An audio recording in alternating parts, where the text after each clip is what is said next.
বিদ্যুৎ ও জ্বালানি সরবরাহ বৃদ্ধির জন্য বিগত সরকারের আইন পুরোপুরি বাতিল করেছে উপদেষ্টা পরিষদ। এমনটাই জানিয়েছেন বিদ্যুৎ, জ্বালানি ও খনিজ সম্পদ উপদেষ্টা মোহাম্মদ ফাউজুল কবির খান।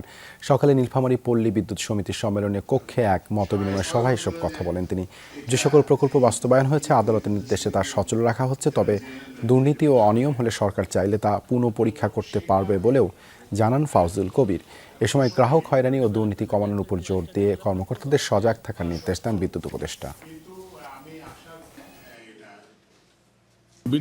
বিদ্যুৎ ও জ্বালানি সংগ্রহের একটা আইন ছিল, এই আইনকে দিয়েই এই সব জিনিসকে জায়েজ করা হয়েছে। আমাদের উপদেষ্টা পরিষদের সভায় এই আইনটাকে পুরোপুরি বাতিল করে দেওয়া হয়েছে। সরকার যদি মনে করে, প্রয়োজন মনে করে, তাহলে এগুলো আবার পুনঃপরীক্ষা করতে পারবে।